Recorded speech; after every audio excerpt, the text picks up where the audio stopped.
सबके अंदर में बुद्धि है कि शास्त्रों को जब पढ़ते हैं तो हमें विचार करना चाहिए। कहाँ लिखा है, किसने लिखा है, इस पर नहीं जाना चाहिए, है ना।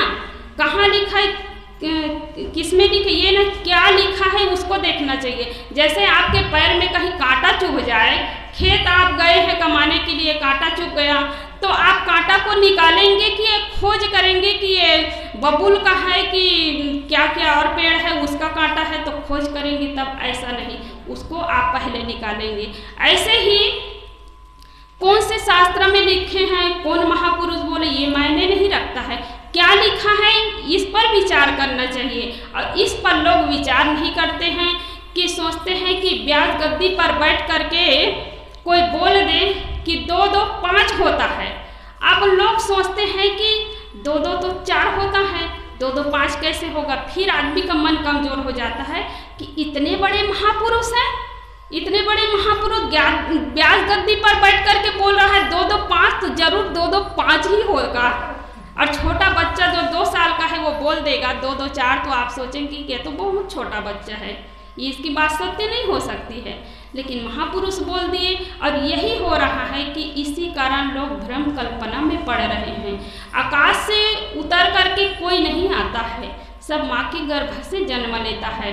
और जिसके माता पिता का पता ना हो वो महान हो जाए, उसके लिए लोग ऐसे भावुकता में पढ़कर जोड़ा जाता है। आज कितने बच्चे को देखते हैं अनाथ आश्रम में आप पाएंगे, उनके माँ बाप के पता नहीं है, लेकिन उसके लिए कोई नहीं ध्यान देंगे, कोई नहीं बोलेंगे। और वही बच्चे यदि बहुत अच्छा कर्म करके यदि महान हो जाएगा, तो उनके लिए भी जैसे सदगुरु कबीर साहब के लिए बोल रहे हैं ना, वही शब्द उनके लिए भी लागू होगा।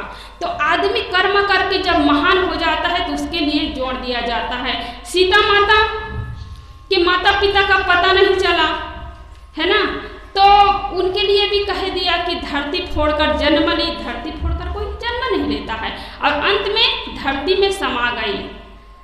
तो धरती ये माँ के हृदय है, माँ के गर्भ है, और हर माँ के गर्भ में फूल होता है। सदगुरु कबीर साहब को कहते हैं कि कमल के फूल में सदगुरु कबीर साहब प्रकट हुए। आज कमल के फूल में छोटा सा पत्थर रख करके देखिए, 2 किलो 1.5 किलो 1 किलो बच्चे को तो छोड़ दीजिए, छोटा सा कंकड़ को ही देख लीजिए, क्या वो फूल संभाल पाएगा? नहीं संभाल पाएगा। और जो आज हो रहा है वो कल भी होता था। तो हर माँ के गर्भ में फूल होता है, बिना फूल के किसी बच्चे का जन्म नहीं होता है। और बच्चा गर्भ से बाहर आता है, अपने जीवन काल तक जीता है, और अंत में हर इंसान का शरीर जो है धरती में समाता है। 5 तत्वों से शरीर बना है। कौन कौन से हैं? पृथ्वी, जल, अग्नि, वायु, आकाश। 5 तत्वों से शरीर बना है, और 5 तत्व इस धरती में समा जाता है। किसी का शरीर छूटता है तो आप दफना दिए शमशान घाट में, 2 साल बाद जा करके आप उस मुर्दे को खोदेंगे तो न हाथ मिलेगा, न पैर मिलेगा, न सिर मिलेगा, कुछ भी नहीं मिलेगा। क्यों? क्योंकि आग में आग, पानी में पानी, और पृथ्वी में पृथ्वी, जल में जल, ये सब समा गया।